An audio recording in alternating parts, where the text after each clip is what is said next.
Hello, everybody. My name's Tony Cardenas, and this is the Indy Real Estate Market Weekly Podcast.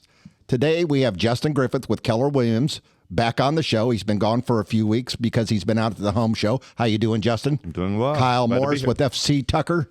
How you doing? And we are at the FC Tucker office here in Carmel, Indiana. And Shelly Walters with FC Tucker. I forgot the name of that other company you used to be with, but it was a good company. But anyway, Justin, let's kick it off. You were gone for like 3 weeks. We were working day and night out there at the home show. Yeah, it was long. Selling popcorn. Yeah, were you selling popcorn? So here's the thing. You were out there in the container home, right? Yep. How big was the container home, number one? How many square feet did you guys have? It had an upstairs and a downstairs, right? It did 1,808 on that one. Okay, did it have a basement? That one, unfortunately, did not. Yeah, you didn't cut through the concrete, right? That's a little expensive. So, tell me, I saw some pictures. Mm-hmm. Tell me about the traffic through this container home by your company, which is Fishers Real Estate. Correct. Justin Griffith. Okay, we got to get that name out, Fishers Real Estate. Tell us about the traffic, because I heard it was crazy. It was nonstop. Even on the snow days, we were very busy. I don't know the actual numbers yet. We did have a camera counter in there. So once we get those numbers, I'll release those. I think last year was like 90,000. So whoa. 90,000 in the place, not 90. Yeah, total. Yeah, total. But I mean, so do you think you had 9 go through the container home of like the 90,000? Tens of thousands, I'm guessing. Yeah, it was super busy. So, great people. So, what was the price of that home without the lot? The way that you guys had it without dressed the up. lot was $425. $425. So Yep. that plus the lot. Yeah, so it's listed right now on College for a $500 with the lot. For $500,000? Yeah, $500,000 with the lot, and then we also have some town. What 100 College is it? 19th. 19th and College. Yep. Wow. Yeah, good area. Yep. Yeah, so that house is going to be getting put What is back that together. area called down there? I mean, is that right around the corner from Mass It's like Avenue, Kennedy right? King. Yeah. Kennedy King. Yep. Never heard of that area. Oh, I there's really so haven't. many little tight little areas in downtown. Like, There really is. Yeah, like Bacon Well- Swamp and all types of Yeah. interesting names. So the buyers, when they were coming through there, or the potential lookers, not buyers, were they just amazed at this? Yeah, Type the of one thing I was construction? kind of shocked about was people flew in for this home show from we had someone flying from Ontario. We had a guy flying from Florida that's like flying them down that has 500 or like big plot that he wants to work on. So Wow. yeah, That's interesting. yeah. I think one of the things we were talking about, I was just very curious because it seems like before the show we were talking about how it seems like a very West Coast idea, it's just far as like it's progressive. And I was like very curious as to how Midwesterners kind of responded to it. Like, hey, this is really neat, but I just don't know if this works in Indy. Seems more like a California vibe to me. A little It bit. is a little bit. Yeah, You had good input on it. And then the other thing I thought you really said, so like I wanted you to talk about that, but when we talked about it, you said that you can wrap it in anything. So you can put any kind of facade on it. You can make it cedar shake. You could make it Anything, brick, yeah. stone, anything. Oh, you can? And you would have no Anything. idea Yeah. what it will actually I be. wouldn't have wanted all tin on top. So if we got hail, we would really hear it. Well, you don't hear almost anything like a in these xylophone. homes. Yeah, no, they have a rubber roof on those. So Oh, they it's like do? a commercial grade rubber roof on it. They're rated for like 180 mile an hour direct winds. The insulation's almost double the R value of a traditional home. So your insulation, your heating and cooling costs are going to be like significantly lower. And you said they you use could put a commercial pitch on glass it too. So it yeah, looks you like a can put normal pitch. roof. Yeah. Well, I wanted to go out there, and I was going to go out there with Shelly, and we just our time got away from us. But now I'm pissed that I didn't go, Shelly. You know what I mean? I'll take you through. Raquel and I got to go, and obviously it was my first time to see one. You've been talking about it for so long. It was very cool. I love the big windows too. So Yeah. the amount of windows and lighting, I can imagine what that's like.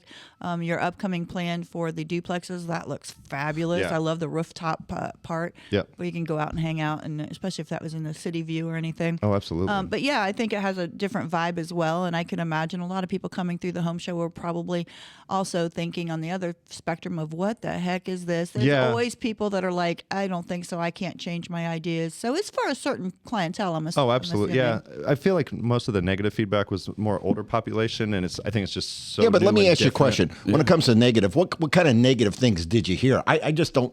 I mean, I know it has to be for the newer generation. I get that part, but Yeah. what were a couple negatives that you heard? I mean, it's just like people being uninformed. So like they think Yeah. like when it rains or hails, like you're going to hear it. The one that we have downtown downtown is our Airbnb right now. If an ambulance goes by, you can barely hear the sirens. I mean, love that. But you open the door and then you can full blown hear. Of course you can, So but it's that's like noise cancellation. Yeah. Almost. Yeah, but it's almost crazy. like a bank vault. I Yeah, can totally no, see it's like that, though. eerily quiet. Like if someone's upstairs, like even during the home show, I mean, I'm sure you noticed, but like there's thousands of people going through the upstairs and you don't hear it on the first floor. That is great. But it's got to be you're- lack of education, right? It's all it because is. of perception. It's like contempt prior to Yeah. investigation. Or they think it's going to like blow over. But you got to be putting a hell of a subfloor on that thing, don't you? No, for the second level? No, containers are built to be stacked 20 Right. high. So it's like, Yeah, as long as you're reinforcing the steel Really? when you cut it out, like it'll support anything. Yeah. Wow. So on that, a lot of questions I heard too is: are these containers being recycled or are they being made for housing? Recycled. But you can get a Which is even single better. trip container, which will be mint condition. They're, like double or a little bit more than that on cost wise. But normally it's, we can finish it on anything on the outside and cover it up if you want. But we try not to use anything with dents on it. For the home show, they just want to show we are using reclaimed products. So that's why we got the container that had like the dents on the side. And where are they coming from? What? So you were did they- that purposely? Yeah, what absolutely. were they used for before? Just shipping goods and necessities like across the globe Gotcha. or whatnot, but normally not like we don't use anything with hazardous chemicals. Like if anything had like a weird smell or stains or anything like that, that would never get used. So Nothing from China. No, his shoe it's all from collection. China, but Oh, is it really? How's Yeah. your shoe collection? yeah, exactly. Yeah. What'd you say? His shoe collection. Oh yeah. Well, I think he'd need more than one or two containers. I'm trying all to the compete with Nikes him and all these the days. crazy stuff he has at his house. The guy needs a new home. Now I was over his home yesterday. The guy needs a new home just for his shoes. He's the only guy I can say that for. I know a person I could help you sell one. No, yeah, exactly. So Three of them anyway, here. well, that's good. I mean, that's you got a lot of customers, you got a lot of feedback, you got a lot of- so you guys will definitely be there next year. I don't know how that works. I mean, there was another builder that was supposed to be the builder that backed out. So we only had 2.5 months to build that house, source it, and then put it on site. So we had 3 weeks to put it on site at the fairground. I wanted feel to like take they you try to- to alternate. Actually, I mean, I've seen Fisher homes there quite a few times. I mean, they're also regional for the most part to a certain extent, but I don't feel like they get it every year. It's like once Fisher's every. homes. You mean you can only fish? I mean, is that a home that you have to put on a pond? Yeah, it's exactly what it is. So they build Okay. a pond, and no, it's rods Fisher included. builders. But I think I see them there like once every 3 years or something like that. Davis So, will be there yeah. sometimes. Well, Yeah. Shelley, what did you think of this show?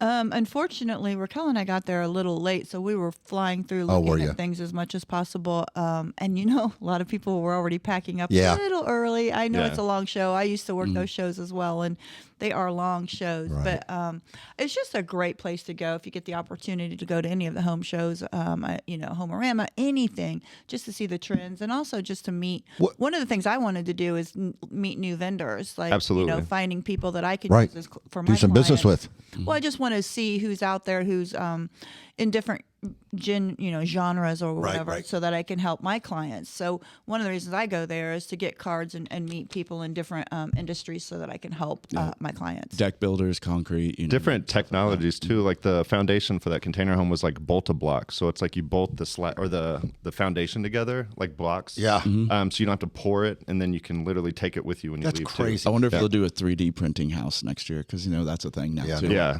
I don't Well, know how that here's the funny thing. I wanted to go out there and really see some of the newest part of lighting the exterior yeah. of your homes. I guess it was crazy. Yeah. Well, you were telling me, like the exterior lighting on some of these homes is like, It's like art. it's like, I it's, love- it's like I art, love but going around expensive. at night and seeing homes lit up really I do cool. too, Yeah. That's I not a would- problem. We're not talking about a problem right now, are we? Go out at night looking at homes. I'm just kidding. Anyway, hey, It's only weird with binoculars. wait a minute. Okay, so we talked about the home show. Thank you for the wrap up on that and the what was going on with the container homes. And if somebody wanted to get a hold of you, they could obviously go to fishers.realestate and they can connect with you through that for Justin William at Keller Williams. Big Daddy, you wanted to talk about something today, and it's about the low inventory. Let's discuss that. Well, I feel like we've been talking about for the past couple of weeks, and so A few weeks, right? yeah, I feel like we've kind of been hopeful. Like we kind of put it out there a little bit, and we thought it would be a problem. And I think we were kind of hoping it would start to pick up a little bit as we were starting to trend towards it. But it's not. It's actually like kind of going down still, and we just don't have enough time. What do you to think make there, up the Shelley? Inventory by the time we get to the selling season. It's not looking good. I'm always trying to be positive and hopeful. And Well, but how do you feel about the market? Is your phone slowing down a lot? Are you getting any inquiries? Like, what's going on this spring for listings? I mean, what's the temperature out here? People are asking questions. we're still talking to people. I think everybody's just a little hesitant. Again, it's just February, so we keep saying that here on the podcast as well, that maybe that it's just a seasonal issue. But every time we do these stats, the numbers are going down and down and down. So all I see is downward inventory, and I don't know when that's going to pick up. I was really hoping. I know we've all been pretty positive on it, thinking, it's just seasonal and it'll pick up. But it's not. But here's the crazy thing. When I call you, or I call Kyle, or I call Justin, or I call Greg Cooper, or I call some other realtors, the guys that have been in the game a long time, you guys are always on the phone. You're always busy. I mean, that's a good thing. I mean, you're building something. Well, so, I mean, I would actually say in like the past 2-3 weeks, I've been getting a lot of phone calls, a lot of interest, a lot of people wanted to list, in March, and, I kind of tell them what the inventory problem is and pros and cons. We've got a lot of buyers. It's weird. Sellers have gotten more educated. They're not reducing prices, which is I'm really, really happy about. They're not being as desperate, and and they're being a little bit more stern. Buyers are being a bit more reasonable with their requests as well. Honestly, the best place to get a deal right now, builders, all day. Right. All day. Better builders. interest rate. I mean, yeah. Well, they're buying down the interest rate. Absolutely. You're paying, here's what everybody thinks. They're getting a great deal on a home, which they probably are. But what they don't understand is that money to buy that rate is coming from somewhere. Yeah. Right? And that's coming out of the price of the builder's home. What do you think about that, Shelley? Well, just doing the stats, if we want to go into those real quick, but the amount of new builds in Carmel and Westfield specifically, that inventory is high. And so the inventory, talking about what we do have and don't have, the inventory coming on the market is where we see a very huge slowdown. Right. But the amount of houses actually still sitting active is getting high. And so if you look at Carmel, 39 new builds are currently active. In Westfield, 92 new builds are currently on the market. Okay, but a lot of these homes are sit out there. They're starting to build them. Some of them are starting to take off. So they're all specs. They're all specs. And the bottom line is they got to get that inventory out there so the realtors can see what's available in the market. But the builders, when it comes to the price of the house, they're going to buy down the rate and they're going to give somebody a little bit of a discount. That tells you the temperature of the market.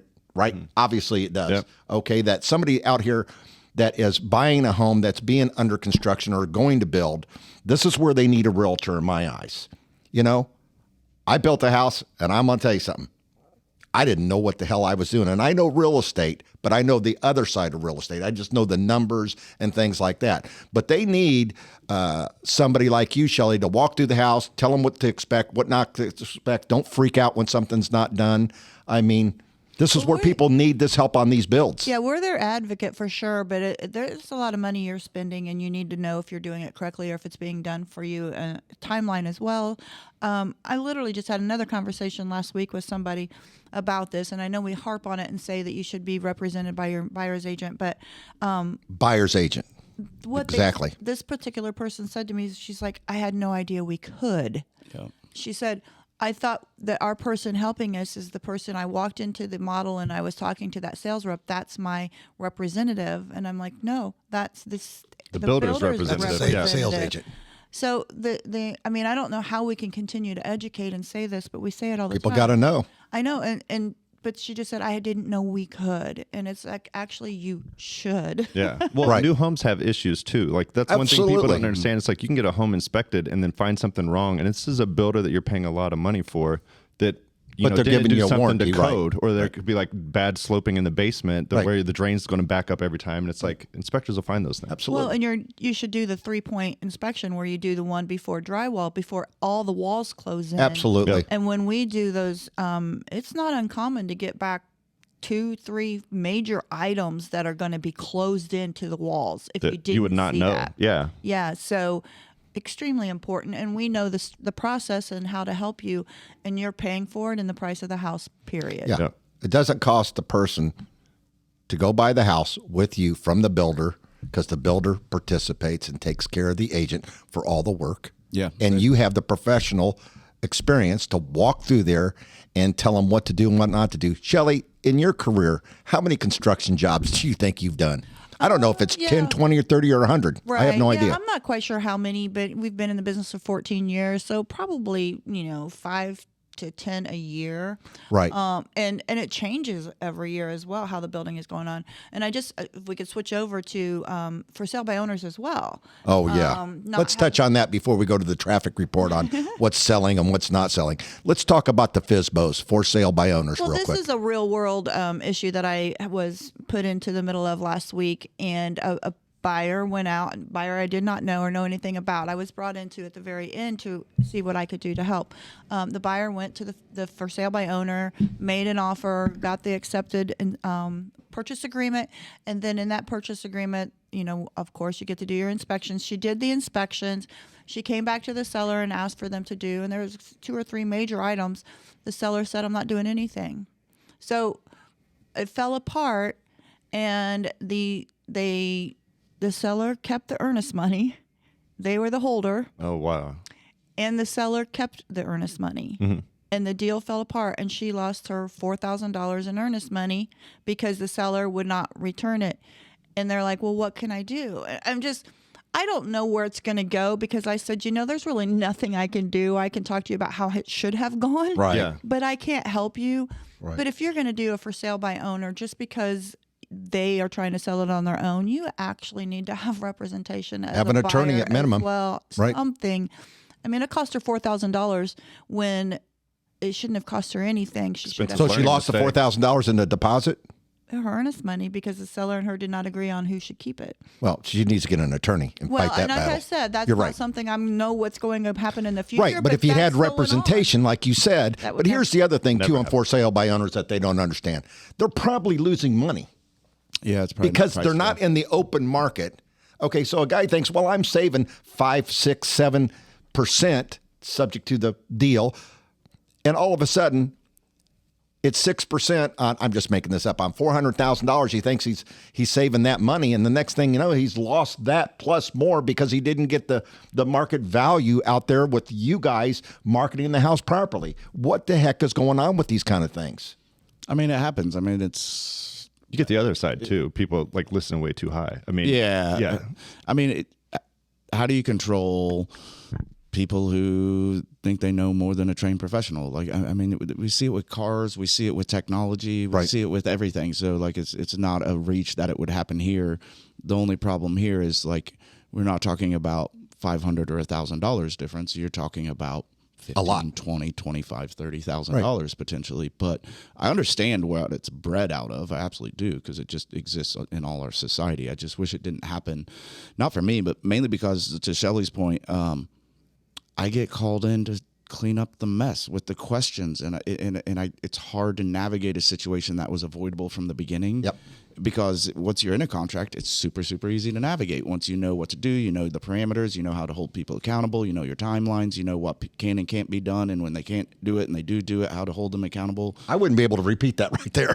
But if you do, That sounds like a jam. It's like, how do I clean this up? Gotcha. Well, like, you made a mistake, but then they made a mistake before that. So Yeah, and it's it's like, just which a- mistake? it's a jumps layering with- effect. Yeah, Yeah. it just goes south really, Right. really quick, and it's hard to clean it up. All right, let's go over to the housing traffic report with Shelley, and let's start with Carmel. Okay, so here's the numbers. And one of these times, I'm going to go back and I'm just going to try and see where we were Okay. last year, even just to compare to this. Because Okay. looking at this, currently 15 houses hit the market in the past 7 days in Carmel.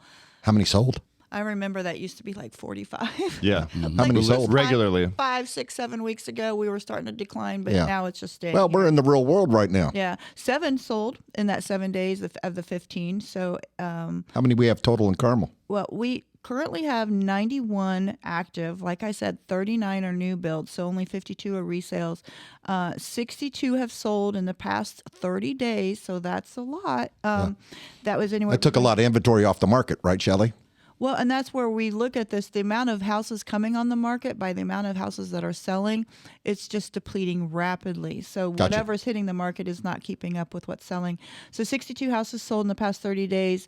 Median was 40, average was 46, anywhere from 121 to 2.9 million. In Westfield, 24 hit the market, 8 pended out of this in the past 7 days, 146 on the market, but like I said, 92 of those are new builds, so only 54 are resales. In the past 30 days in Westfield, 86 sold, but 37 of those were new builds. So that, to me, that if you just have to understand the skew of that, these are non-existent houses. Right, I got you. You know, they're not even out of the ground yet. Right. So that's just kind of a number to know. There are contracts on them, but they're not even existing houses. So that's where we are with that. Well, not all contracts, because some of them are specs. Some are, Right, but okay. many of them were not. What do we got for Zionsville? Well, I just want to go back, Okay. please, to this. Is 50 days average and 35 median. So the days on market are not changing as much as we have been saying the past few weeks. The 228 to 2.5 is what sold. In Zionsville, 11. What's 228 and 2.5? What do you mean? That's how much they sold for. Oh, The I last got you. 30 I'm sorry. days, 228,000. Zionsville, 11 houses hit the market. 6 of those pended. There's only 33 currently on the market. 9 of those are new builds. So in the past 30 days, 14 homes sold. Median was 19. Average was 32. Anywhere from 282,000 to 1.4. So in Zionsville, inventory is low and sales are low. There's just nothing there. It's really slowing down. It's that time of the year. Yep. Let's move over to, we'll go to Indy in just a minute. Yep. Kyle, what do you got for Hamilton County? So in Fisher's, 23 went on the market anywhere from 236,000 to 875,000. 14 are still active. 9 of them pended. There's 71 total on the market, which is down 7 from last week. Gotcha. Average days on market is 41, so Fisher's has gone up a little bit, but there is an outlier. I didn't do median this week, so that raised it a little bit. 26 total pended, right? So Gotcha. think about that. So 23 went on the market. Gotcha. 26 houses pended. Yeah. And that's what we've been dealing with. And that's why our inventory is going down. I mean, it's only 3 a week, but I got you. Whatever it is. What do we got for Noblesville? Noblesville had 18 go on the market, anywhere from 247 to 1.195. 9 of them are still active, 9 of them pended. There's 74 total on the market, which is steady state for Noblesville the past 2 weeks, and 35 days on market, and 19 of them pended. So once again, that was one more pended than actually went on the market. Okay, Crazy. let's jump over to Fisher's real quick because I'm running out of time here. Did you get Fisher's? Yeah, I did that first. Oh, I'm sorry. I had that mixed up. I was looking at Noblesville. I do apologize. Justin, let's run over here to Indy North. Let's talk about it. Yeah, so Indy North right now, this is like near northeast side in downtown. We had 11 new listings. Average price is $722,000. 7 pended and 5 closed on the average price of $475. Days on the market for those were 98, so up a little bit. Wow. That is up a little bit. Yeah. Yeah, gotcha. Bates Hendricks, we had 1 new hit the market. We had 2 penned last week and 5 closings. Average days on the market is 39. So those closings are actually What's up the low quite a price bit in from- Bates Hendricks or the average? The average was $103,000 on the pending. Wow. Yeah. Okay. So there's some fixer-uppers that are getting bought, which is good, good because area. we have low inventory. So, I have a cousin lives down there. Yep. And then with the low inventory, I wonder, like with the higher rates right now, like I feel like people are getting more used to these. Yeah. That this summer it's going to be like bidding wars potentially, and then it's I like just see that coming. I do too, and it's like the people that are waiting Well- right now. I just think it's going to get so much worse this summer. I I don't agree. know. I Okay, think so you it's got gonna be Bates bad. Hendricks. What's the next one? I got Meridian Kessler. Yeah. We had 1 new hit the market at That's it? 850,000. Yeah. 4 pended on an average of 551, and we had 4 closings, average of 507,000. 53 days on the market, and those that average is really high. There's 3 homes that are north of 1.3 million right Gotcha. now. So Yeah. that affects those numbers quite a bit. Broad Ripple, we had 1 new hit the market and 4 That is penned, it? and 4 of them pended. 5 total. Sorry, Okay. 1 still active. For a total of 15 total active listings. In we had- Broad Ripple. In Broad Ripple. 4 closed, and the average price on those were $480. Those numbers are actually up quite a bit. Yeah. I'd like And to look when at we those historic when we numbers. talk about Broad Ripple, we're talking about Broad Ripple. We're not talking about Sobro, are we? No. Yeah, everybody oh, that's Broad Ripple. Let me tell you something. When I grew up, Glendale was not Broad Ripple. Yeah. Okay. 46 over, 42nd over off of east of Park over by the fairgrounds was not Broad Ripple. Correct. That's the Sobro part. Correct. Okay, I understand. But the bottom line is we are low in inventory, just as Shelly yeah. and Kyle were saying. Absolutely. And then lastly, I had Fountain Square downtown. I had 7 new hit the market, 3 are still for sale. Average price of $200,000, and we had 2 closings. The closing prices averaged $149. Fountain Square? Yep. Yeah, wow. Fixer up. It's good to see these lower prices get pinned and sold because that means they're nabbing them up. Somebody's going to probably be either remodeling these things. Oh, absolutely. Right? Absolutely. Okay. Well, hey, let's give some people some words of wisdom. Okay, there's low inventory. If you're a seller, what do you got to tell a seller up here in the Carmel Westfield area, Shelly, that they're going to sell it quick? Yeah, well, we can never say that because these weekly happenings of who knows with the market or anything, but we need your listings really bad. And so people who are thinking it's no longer a seller's market, it has never not been a seller's market in the past 3-4 years. So it's been that way. Buyers, you hit the nail on the head there, Justin, too, is this spring we may really start seeing some multiple offers again. I think you might. Where we were. So right now, if the people would sell their houses and if the buyers would buy the houses, I think you're in really good shape, both sides. Yeah, they might have a little edge up right now. Justin, what do you got to tell somebody if they're buying down in the Indianapolis area or they're going to, I know you sell in Fishers, obviously, Fishers, realestate.com, but where would you tell them to I'm telling buy a lot now to buy a lot and put one of those homes on? Where would you buy a lot in downtown Indy? Buy some acreage. I'd buy a little infill lot downtown. There's lots of those. I mean, What do lots go for down there? Shit. 10 years ago they'd be like $5,000-$10,000, and now they're like 100, 150, just depending on where they're at. It's nuts down there. What do you got to say, Kyle? I agree with what everybody's saying. I think it's an ideal time if you're a first-time home buyer Or second. Well, more specifically, if you need some seller assistance, I would get in the market right now before it gets mid-April. Because to Shelly's point, people are going to get competitive, and all of a sudden, if you have somebody who absolutely has to move sooner or later with low inventory, somebody's going to say, you know what, we have to move. Here's $5,000 extra, and that's just how it starts. Yeah, and I think Shelly's right on. I think you guys are right on the market that some of these homes are going to be going very quickly. Shelly, if somebody wanted to get a hold of you, is it ShellyWalters.com? No, Shelly at ShellyWalters.com is my email. I know that's Shelly your email. Walters Realty Group. Okay. .com. And what is the phone number? 317-201-2601. Okay. And that's Shelly Walters with FC Tucker. Justin Griffith with Keller Williams. How would somebody get a hold of you? If you see me walking around, say hi. But my phone number is 317-507-5599, and fishers.realestate is the website, not .com. How's the weather up there, Justin? Yeah, I can hear all of that. Yeah. Nobody's smiling from the shorter people. Right. And Kyle, if someone were to get a hold of you, we're at the FC Tucker office here in Carmel. How do they get a hold of you? So it's Boris Property Group with FC Tucker, 317-649-5122. Okay. Hey, everybody. Thank you for listening this week to the show. We got some information for you next week that you're really going to be excited about, and we'll talk to you next week.